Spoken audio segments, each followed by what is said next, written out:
우리 함께 말씀 보도록 하겠습니다. 오늘 함께 보실 하나님 말씀 에베소서 2장 1절에서 3절 말씀을 우리가 함께 보도록 하겠습니다. 신약성경 311페이지 에베소서 2장 1절에서 3절 1절에서 3절 말씀입니다. 우리 함께 한 목소리로 합독하도록 하겠습니다. 함께 읽습니다. 시작. 그는 허물과 죄로 죽었던 너희를 살리셨도다. 그때 너희는 그 가운데서 행하여 이 세상 풍조를 따르고 공중의 권세 잡은 자를 따랐으니 곧 지금 불순종의 아들들 가운데서 역사하는 영이라. 전에는 우리도 다 그 가운데서 우리 육체의 욕심을 따라 지내며 육체와 마음에 원하는 것을 하여 다른 이들과 같이 본질상 진노의 자녀이었더니. 아멘. 우리 한번 따라하겠습니다. 사람 안에 내지 않은 죄. 우리가 에베소서 2장 1절에서 3절 말씀을 우리가 두 주째 지금 살펴보고 있습니다. 길면은 두 번 더, 짧으면 다음 주 안에 끝나게 될 텐데 이 본문이 우리에게 너무나 중요하다는 것을 우리는 놓쳐서 안 된다는 것 우리가 살펴보았습니다. 왜냐하면 이것이 지금 성경 안에서 이 세 구절이 우리가 이렇게 볼 수 있다라고 말씀드렸는데, 뭐라고 말씀드렸냐면 성경에서 말하는 죄에 빠진 인간에 관한 가장 잘 돼 있는 요약판 이라고 우리가 볼 수 있다고 말씀을 드렸어요. 그러니까 죄에 대해서 우리는 반드시 알아야 되는데 그거에 대해서 가장 잘 설명을 하고 있다. 그래서 바울은 지금 인간 안에 있는, 그리고 인간이 빠져 있는 이 죄에 대해서, 인간과 죄에 관해서 네 가지의 어떤 이 내용을 가지고 설명하고 있다라는 걸 말씀드렸어요. 그래서 저번 주에 우리가 그 내용 중에 첫 번째 내용을 살펴봤습니다. 첫 번째 내용이 무엇이었냐라고 했을 때, 이 죄에 대해서 언급한 첫 번째는 이 죄가 사람에게 어떤 영향을 줬는지, 실제적인 상태와 사람이 처해 있는 조건에 대해서 우리가 분명히 알아야 된다고 말씀드렸어요. 그러니까 사람이 어떤 상태에 있는가라고 했을 때 죄로 인해서 죽어 있다라는 걸 말씀드렸습니다. 바울이 그걸 지금 우리에게 가르치고 있다는 거죠. 그 상태를 우리는 분명히 알아야 된다는 거예요. 우리가 죽어 있기 때문에 하나님이란 분을 올바로 알 수 없고 하늘에 속한 모든 복락을 깨달을 수도 없다는 거죠. 그걸 분명히 이해해야 된다는 것을 사도 바울은 우리에게 가르치고 있다는 겁니다. 나아가서 인간이 처해 있는 상황이 어떠냐, 인간이 지금 처해 있는 조건이 어떠냐라고 했을 때 이 세상 풍조에 휩쓸리고 있다. 우리가 뭐 그걸 거부하든지 간에, 우리가 인정하든 안 하든지 간에 그 힘은 지금도 우리를 강력하게 휘두르고 있다. 그리고 그 힘을 주장하는 위에 있는 악한 권세가 있다. 사단이란 권세가 있는 것을 우리는 알아야 된다는 것을 지금 말씀이 가르치고 있다는 거죠. 그렇기 때문에 이 죄에 관한 교리는요, 성경의 그 무엇보다 인간의 삶에 대해서 실제적인 것을 가르칩니다. 삶과 너무 맞닿아 있다는 거죠. 그래서 이렇게까지 설명을 한다는 거예요. 이 죄에 대한 교리를 올바로 이해하지 않으면 인간 역사를 설명할 수가 없다. 반대로 말하면 뭐예요? 우리가 죄에 대한 이 교리를 잘 이해하면 인간사가 왜 이렇게 돼 있는지를 한 번에 이해하게 된다는 거죠. 성경이 말하는 죄는요, 그 인간사를 해석하게 만든다는 겁니다. 그래서 이것을 깨달는 것은 우리에게 너무나 중요하고 큰 일이다 라는 것을 우리는 놓치지 않아야 될 줄로 믿습니다. 이 죄에 대한 교리, 성경에서 가르치는 죄에 대해서 우리는 정확하게 깨달아야 된다는 거죠. 우리가 1장에서 맞닿아서 설명드릴 때는 이 죄에 대해서 깨닫는 만큼 우리는 하나님의 크신 능력을 알게 될 것이라는 것도 말씀드렸어요.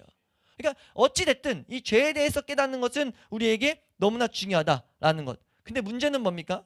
이것이 가장 실제적이고 너무나 중요함에도 불구하고 문제는 사람들이 이 죄에 대한 교리를 다루는 것을 경멸조로 여기고 있어요. 경멸시키고 있다는 거죠. 멀리하게 하는 게 사람 안에 있다는 겁니다. 근데 이게 정말 더 심각한 문제는 뭐냐? 교회 안에도 그런 풍조가 있다는 거예요. 그리스도인들마저 이 죄에 대한 교리를 다루기를 싫어한다는 거죠. 가장 실제적이고 가장 중요함에도 불구하고 이걸 뭐예요? 자꾸 멀리하는 거예요. 자꾸 안 다루고 싶어 한다는 거죠. 그러니까 우리는 그 본성에 따라가는 것이 아니라 우리 말씀이 가르치는 그것들을 정확히 우리가 바라봐야 될 줄로 믿습니다. 오늘 말씀의 마지막 결론적인 내용이기도 한 거지만 우리가 이 죄를 제대로 봐야만이 하나님의 복음이 복음다워집니다.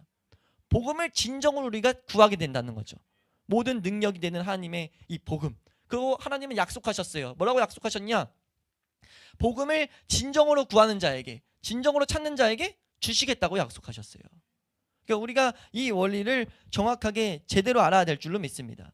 그러니까 우리가 이렇게도 볼 수 있습니다. 참 하나님을 알게 돼서 진정한 신앙생활을 하게 되는 것은요, 죄에 대한 교리를 알 때만이 가능해요. 그러니까 반대로 말하면 뭐예요? 이걸 덮어두고 신앙생활하는 모든 것들은요, 참된 신앙생활이 아니라고까지 진단합니다. 그러니까 이 본문을 가지고 강론하는 많은 목회자들이 공통적으로 진단하는 한 가지가 그거예요. 죄에 대한 교리를 다루지 않고 우리가 신앙생활을 하고 있다라고 해요. 아무리 화려하고 아무리 뭐 선교를 많이 해요, 아무리 돕는 일을 많이 해요, 착하게 살아요, 아무리 많이 해도요, 그건 하나님을 알아가는 것과는 별개라는 거죠. 그냥 다른 종교 생활과 다를 바 없는 거라는 거예요. 왜요? 다른 종교도 그 정도네요. 예? 우리 천주교도 그렇고 불교도 그렇고 다른 종교들도요, 착하게 사는 거 가르친다고요. 예? 살생을 금하고요. 심지어 어떻게 보면 불교에서 더욱더 사람의 윤리적으로는 올바른 것들을 잘 가르치지 않습니까? 예? 그런 모습이 다른 종교에 더 높은 수준의 그런 내용들이 있을 때를 우리가 종종 본단 말이에요. 물론 이제 어느 한 부분에 대해서라고 우리가 볼 수 있겠지만, 예? 근데 우리 기독교가 이걸 모르고 만약 그런 모습으로 하나님을 섬기고 있다, 나 정말 하나님 제대로 믿고 있다 라고 생각한다면 그것만큼 자기를 속이고 있는 일이 없다는 것을 우리는 정확히 알아야 된다는 거예요. 그러니까 우리가 참된 신앙생활의 본질이 무엇이냐, 그것을 깨달으려면 이 죄에 대한 상태, 우리 인간이 죄의 상태에 있다는 것을, 그것이 무엇인지를 정확히 아는 것이 우리에게 필요하다라는 것. 그래서 사도는 그런 중심을 가지고 이 가르침을 주고 있는 거예요. 그러니까 1장에 큰 서술을 했단 말이에요. 우리의 구원에 대해서, 하늘의 관점에서 우리의 구원에 대해서, 우리를 거룩하고 흠이 없게 만드시는 하나님의 계획을 보이셨어요. 그거 어떻게 가능하냐라고 했을 때 첫 가르침이 지금 뭐예요? 죄에 빠진 인간의 상태를 알아야 된다. 지금 사람이 처해 있는 조건들을 제대로 봐야 된다 라는 것을 분명하게 가르치고 있다는 거죠. 우리가 그것을 깊이 생각할 수 있길 주의 이름으로 축원합니다. 생각에서 그치지 않고 기도하는 자리까지 갈 수 있길 축원합니다. 이 세상을 보면서 해석되지 않는 이 세상을 보면서 하나님 살아계시면 이 세상 왜 이러지? 라는 걸 보면서 우리가 해야 될 기도는 뭐냐면, 성경은 분명 말했다는 거예요. 죄라는 문제 때문이다. 그 죄라는 문제가 뭔지를 알아가야 된다 라고 가르치고 있다는 거죠.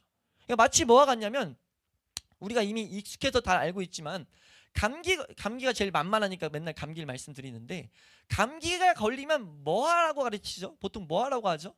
여러 가지 조건 중에 당연히 약 먹어야 되고 따뜻한 물을 먹어야 되고, 네? 이런 것들 말하잖아요. 자, 뭐 여러 가지 뭐 하지 말아야 되고 뭐 이런 것들을 가르치잖아요. 그걸 왜 가르칩니까? 감기라는 것이 어떤 질병을, 어떤 문제를 일으키는지 우리가 알았기 때문이에요. 그 질병의 문제를 알았기 때문에 해결법을 향해 나아간다고요. 이해가 되세요? 성경이 죄라는 문제를 말하는 이유가 그겁니다. 죄라는 것을 정확히 알아야 된다. 예? 특히 첫 번째로 뭘 말했냐면, 우리가 죄 때문에 죽어 있다는 걸 알아야 된다. 하나님을 알 수 없는 상태임을 정확히 알아야 된다. 하늘의 복을 받을 수 없는 상태인 것을 알아야 된다. 그리고 나아가서 세상 풍조에 휩쓸리고 있다는 것을 알아야 된다라는 것을 우리는 분명히 해야 된다는 거예요. 이제 나아가서 이제 우리가 두 번째 내용, 이 죄에 대해서 말하는 이 네 가지 요점 중에 두 번째 내용을 우리가 살펴보면요, 이 본문이 말하는 것, 우리가 오늘 볼 두 번째 내용은 이 상태에 빠져든 이유에 대해서 설명하고 있다는 겁니다. 우리가 왜 죽음의 상태에 빠졌는가, 세상 풍조에 왜 휩쓸리고 있는가, 그거를 성경은 분명히 하고 있다는 거예요.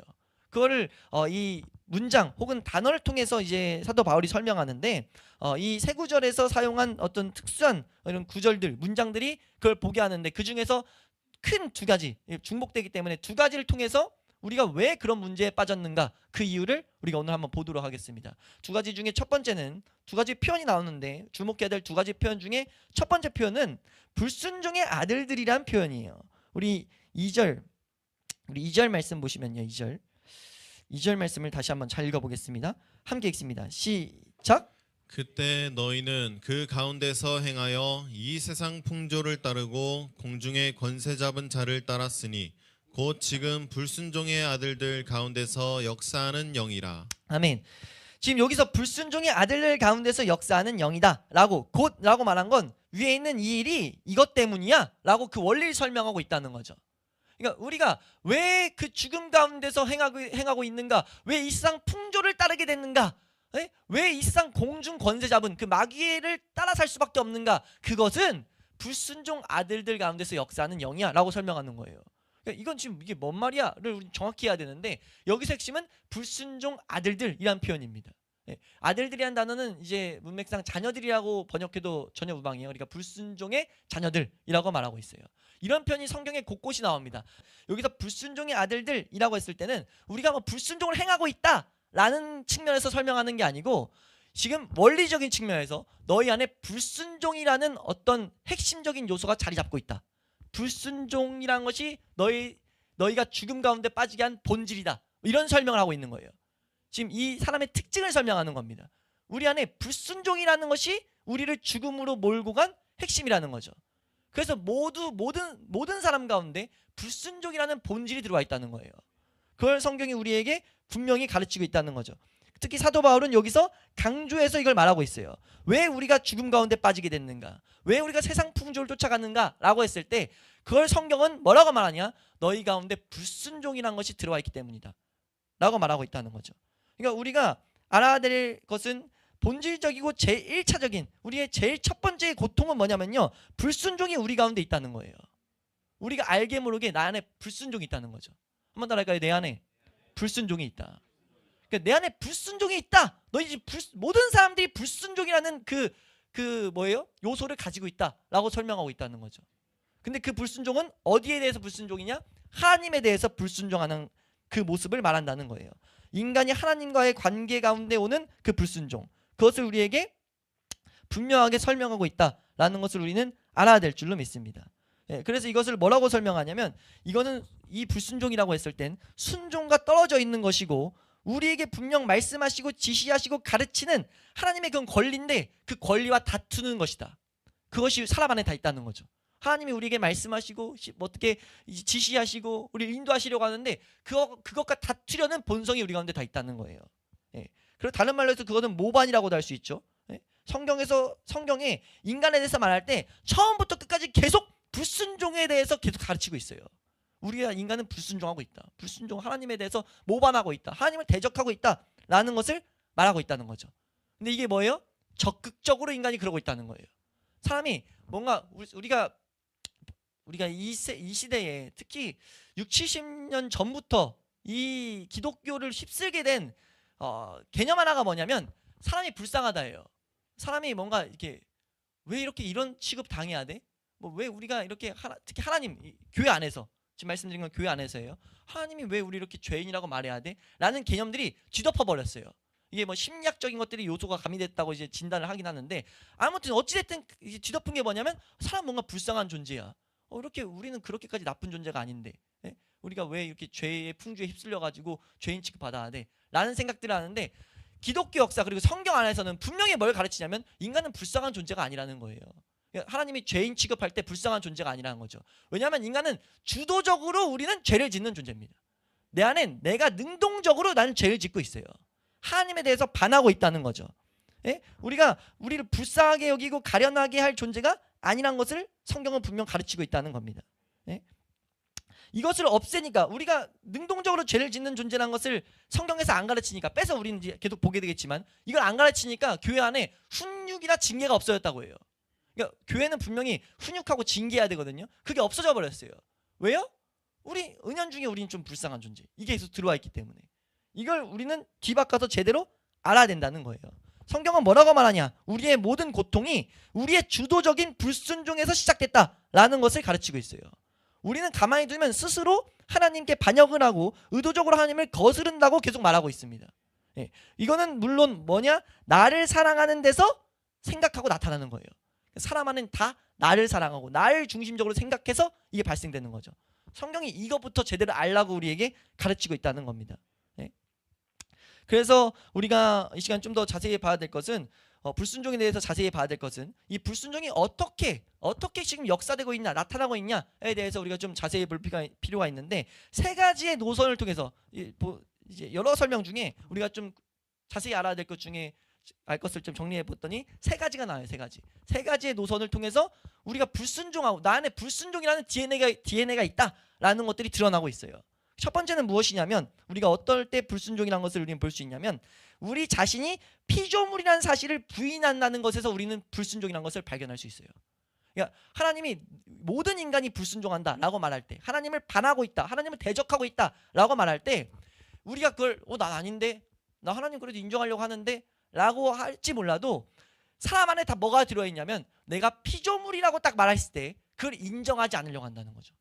너 지음받은 존재야 라는 것을 구체적으로 가르치려고 그러면 왜 내가 지음받은 존재야? 뭔가 이걸 반하려고 하는 여러 가지 이유를 붙이는 것을 우리가 종종 보게 되거든요.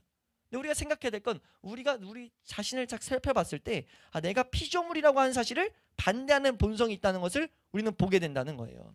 사람은요, 어느 누구든 심지어 어느 누구라도 우리 위에 있는 걸 싫어해요. 심지어 하나님이라도 우리 위에 있는 걸 싫어하는 존재라는 겁니다. 우리 살아갈 때 우리 위에 누가 있다? 이거 자체를 그냥 기본적으로 싫어하는 성질이 있다는 겁니다.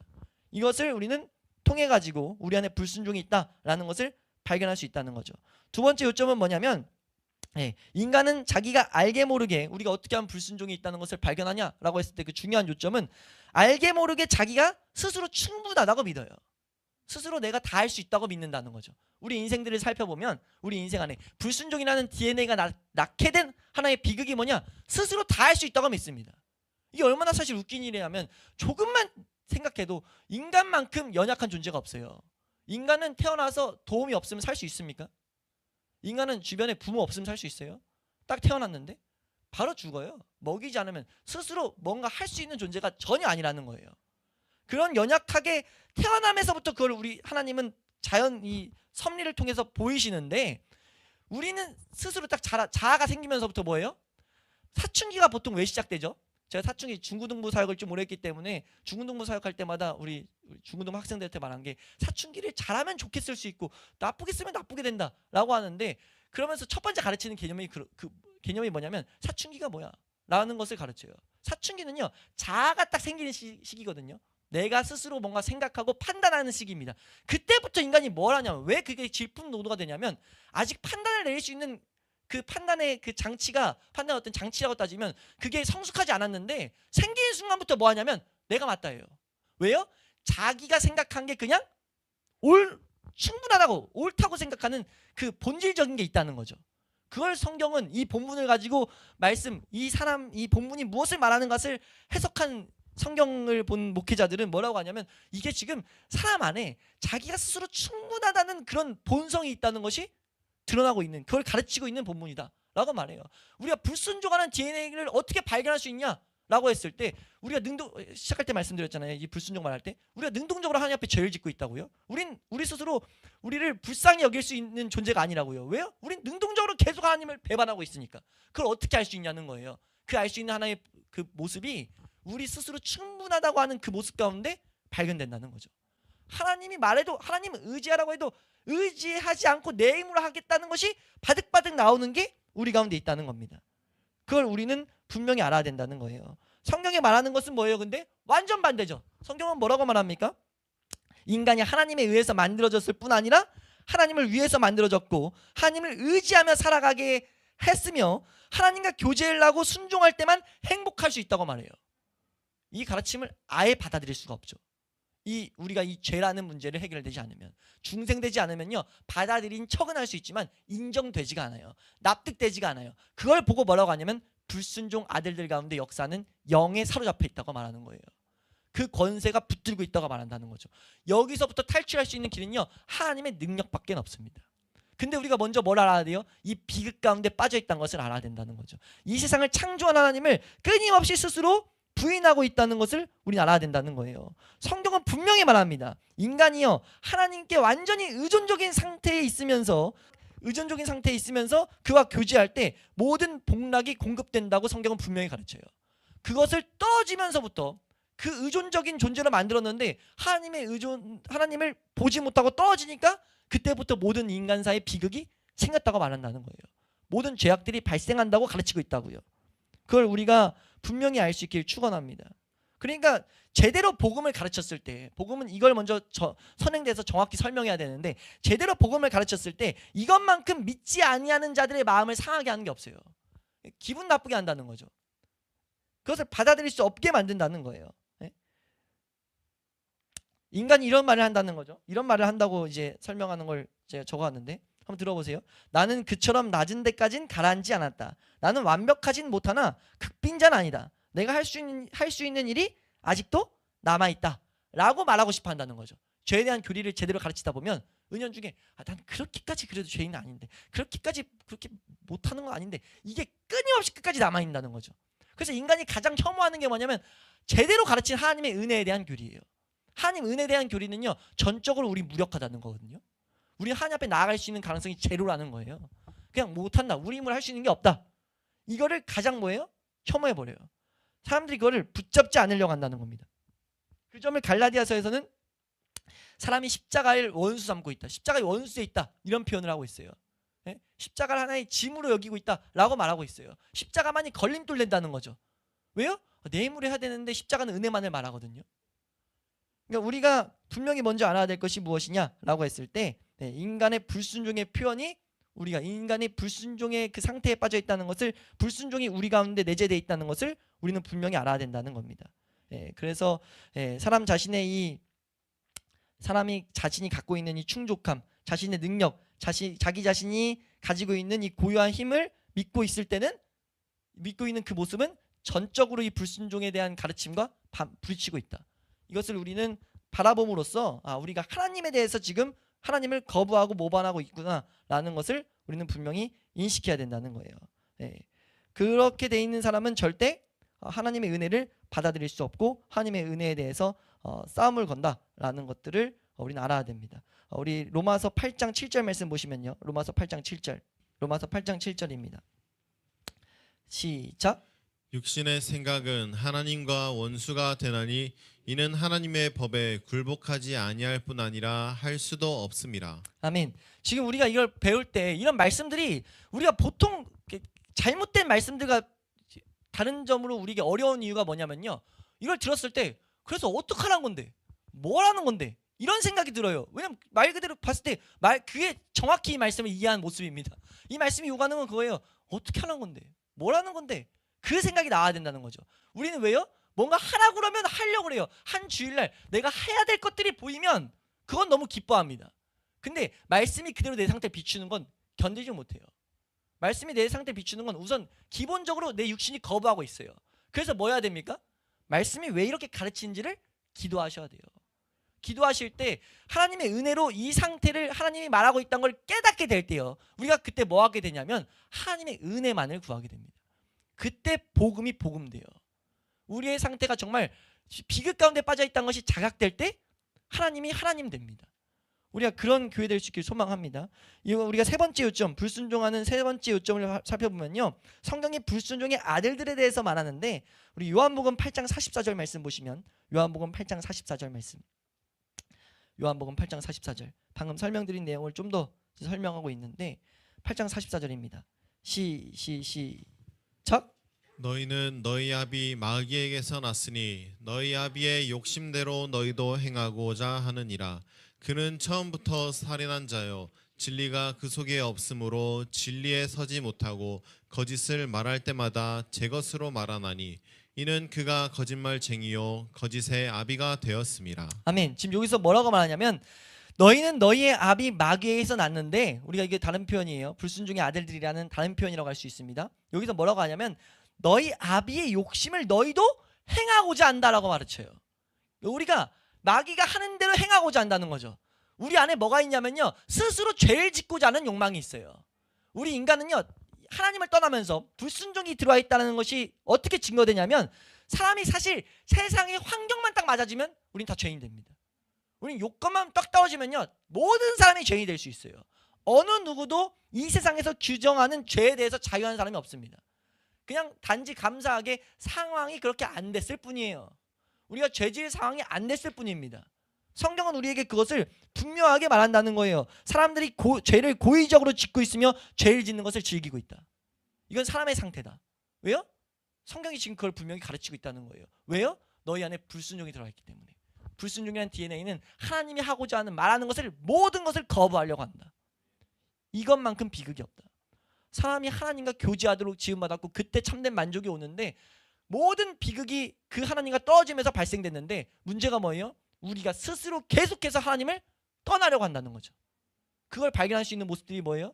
우리가 하나님의 창조를 부인하고, 두 번째로 봤던 것이 우리 스스로 충분하다고 믿고, 또 하나 무엇이에요? 우리가 스스로 죄를 짓는 것을 기뻐한다는 거죠.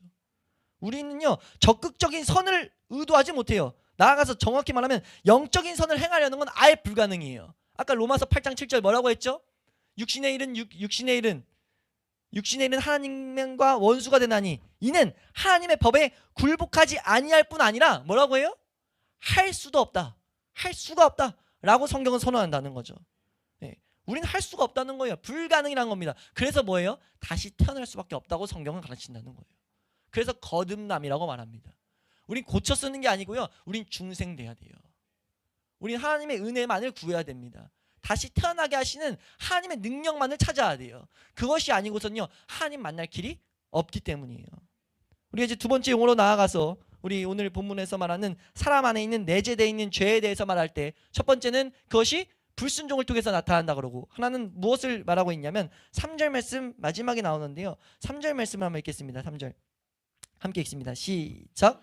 전에는 우리도 다 그 가운데서 우리 육체의 욕심을 따라 지내며 육체와 마음에 원하는 것을 하여 다른 이들과 같이 본질상 진노의 자녀이었더니. 여기서 중요한 것은, 이 진노의 자녀는 우리 다음 주에인가 보게 될 거고, 여기서 중요한 것은 전에는 우리도 모든 사람이라고 말하고, 지금 이 후반부에 다른 이들과 같이, 이거 한 사람도 빠지지 않다는 거예요. 빠지지 않고 어떻게 됐냐라고 했을 때 진노의 자녀인데, 진노의 자녀, 그러니까 죄 가운데 있다, 하나님을 불순종하는, 하나님과 떨어져 있는 상태다라는 걸 설명하는데, 뭐라고 하냐면 여기서 주목해야 될 단어는 본질상입니다. 본질상 우리는 진노의 자녀예요. 이 개념을 정확히 알아야 된다는 거죠. 우리가요 하나님이 지금 이 성경을 통해서 우리의 사람에 대해서, 우리 사람의 상태에 대해서 어떻게 설명하냐면, 우리가 왜 죄에, 말씀드렸죠, 첫 번째 요건인 왜 죄의 풍주에 휩쓸려 가냐, 이 세상의 풍주에 휩쓸려 가냐 라고 했을 때, 우리는 나면서부터 진노의 자녀로 났기 때문이다 라고 말해요. 이거를 제대로 이해하는 건 너무나 중요합니다. 우리가 은연중에 그렇다고 이해할 수 있지라고 하는데, 정확히 적용시키려고 할 때마다 거부하려는 본성이 우리 가운데 있어요. 우리 안에 아까 말했던 여지를 계속 두려는 게 있다는 거죠. 근데 성경은 분명 말해요. 우리는 본질상 그냥 진노 아래 있다. 본질이라는 단어는요 자연 상태, 조건, 어떤 상태, 종류, 이런 뜻을 가지고 있는데, 이걸 다르게 번역하면, 이걸 이 문맥상에서 정확히 번역하면요 나면서부터 라고 번역할 수 있어요. 우리는 나면서부터 우리는 나면서부터 진노의 자녀였다. 이걸 우린 정확히 해야 된다는 거죠.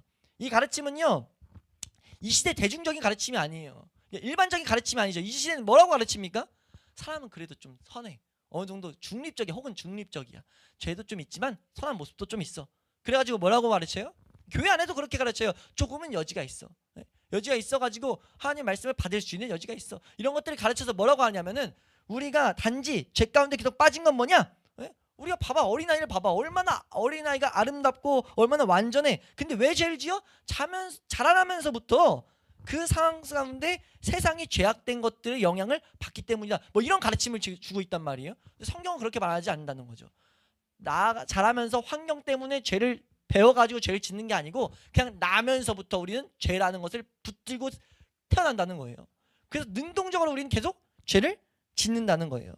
우리 시편 51편 5절 말씀 보시면요, 시편 51편 5절 말씀 함께 읽습니다. 시작. 내가 죄악 중에서 출생하였으며 어머니가 죄 중에서 나를 잉태하였나이다. 성경은 분명히 선언한다는 거예요. 죄악 중에 출생했고 죄 중에 잉태했다. 나면서부터 난 죄인이었다. 그러니까 죄를 배워서 죄인인 게 아니고요, 죄라는 걸 가지고 있기 때문에, 아까 잠깐 말씀드렸죠, 상황만 맞으면, 조건만 맞으면 죄를 언제든지 발생시키려고 우리는 준비해 있는 상태라는 거예요. 우리 안에는 반역의 성질이 있고 금지된 것을 하고자 하는 욕망이 있다는 것을 성경은 가르치고 있다는 겁니다. 상황만 맞으면 그냥 튀어나올 뿐이에요. 그래서 사람은 비극적인 존재입니다. 이 세상 모든 문제가 왜 발생돼요? 사람 안에 이것을 가지고 있기 때문이에요. 이 유전자를 가지고 있기 때문이라는 거죠. 우리는 이것을 분명히 해야 된다는 겁니다.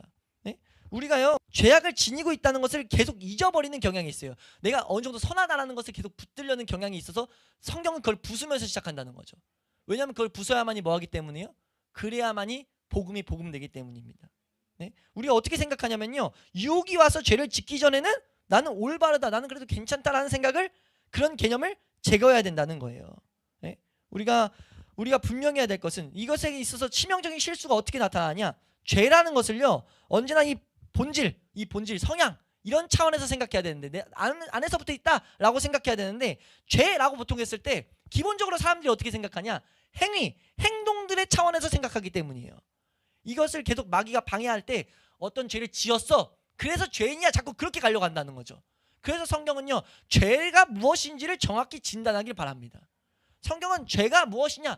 죄는 이거야. 성경에서 말하는 하나님이 말하는 죄의 핵심은 뭐냐라고 말했을 때 죄의 정의를 이렇게 내려요. 한번 들어보세요. 죄는요 내 마음과 목숨과 정성과 힘을 다해 주 너의 하나님을 사랑할지니라 라는 이 말씀과 반대되는 태도, 삶의 모습, 이 모든 것은 죄입니다. 마음을 다해 뜻을 다해 힘을 다해 하나님 사랑하라고 한 이 계명을 반하고 있는 것, 이거에 온 힘 쏟고 있지 않은 것 다 죄예요. 그렇게 했을 때 어떻게 됩니까? 자유할 사람이 하나도 없게 되죠. 아예 불가능입니다. 하나님을 내 몸과 힘을 다해서 사랑하는 사람은 없게 되기 때문에 있을 수 없기 때문이에요. 그렇기 때문에 우리가 내가 만약 스스로 완전해서 하나님과 관계를 떠나서도 그럴 수 있다고 생각하면 그렇게 될수록 이 기준 앞에서 죄가 더 커진다는 거죠. 그래서 우리가 분명히 알아야 될 것이 무엇이냐? 한번 따라할까요? 사람 안에 죄가 내재되어 있다. 죄가 내재되어 있다. 성경은 이걸 분명히 우리에게 선언하고 있다는 거죠. 네? 이 점에 있어서 우리는 한 가지의 설명만 있을 뿐이에요. 뭐예요? 창세기 때부터 성경이 분명 가르치고 있다. 타락과 죄에 대한 교리의 핵심이 이것이다. 사람 안에 나면서부터 죄가 있다. 네? 우리가 이것을 사람 안에 내재되어 있는 죄를 제대로 알지 못하면요 우리는 현대 세계를 제대로 해석할 수가 없다는 거예요. 그리고 반대로 말하면 이것을 제대로 이해할 때 참된 구원의 교리는요 그 구원의 교리는 능력이 되기 시작합니다. 그래서 바울이 이 가르침 뒤에 뭘 말하냐면 그때부터 뭘 말하냐면 하나님의 사랑과 그 긍휼과 은혜에 대해서 가르쳐요. 이렇게 말하는 거죠. 바울이 우리가 이와 같았을 때 우리 예수 그리스도는 하나님은 무한한 은혜와 사랑과 긍휼로서 우리를 살리셨다라고 말하면서 이제 내용들을 가르침들을 우리 이 교회들에게 주고 있어요. 우리는 이렇게 가르침을 줄 수밖에 없다는 것을 우리는 분명히 알아야 됩니다. 바울이 1장 마지막에 말했듯이 하나님의 전능하신 능력이 아니고서는 예수 그리스도가 죽은 자 가운데서 살아나셨고 하늘에서 자기 오른편에 지금 앉혀가지고 모든 정사와 권세와 능력을 주관하는 그 하나님의 능력이 아니고서는 사람이 살아날 수 있는 길이 우리가 회복될 수 있는 길이 없다라는 그 가르침을 받아들일 수 있다는 겁니다. 하나님의 능력 밖에는 구출하고 대속하고 구원할 수 없었다는 그 가르침을 우리가 제대로 바라보게 된다는 거죠. 우리가 이 은혜를 올바로 아는 지식을 갖게 돼서 우리를 소생시키는 능력을 더욱더 경험할 수 있길 축원합니다. 죄에 대해서 정확히 직시할 때 우리는 복음들을 제대로 구하게 되고 그때 은혜가 찾아온다는 거죠. 원리가 그렇게 돼 있다는 겁니다. 성경이 그걸 우리에게 가르쳐주고 있다는 거예요. 그래서 우리가 이 가르침을 제대로 봐서 이 은혜를 누리는 자리까지 나아가는 우리 성도님들 될 수 있길 소망합니다. 그 은혜를 누리는 성도님들의 삶을 통해 가지고 하나님께 시선을 두지 못하는 성도님들이 하나님의 구원을 향해 나아가게 되고 구원을 향해 나아가는 성도님들이 더욱더 다른 박질하게 되는 그런 은혜가 우리 교회 안에서 풍성히 일어날 수 있기를 주의 이름으로 축원합니다.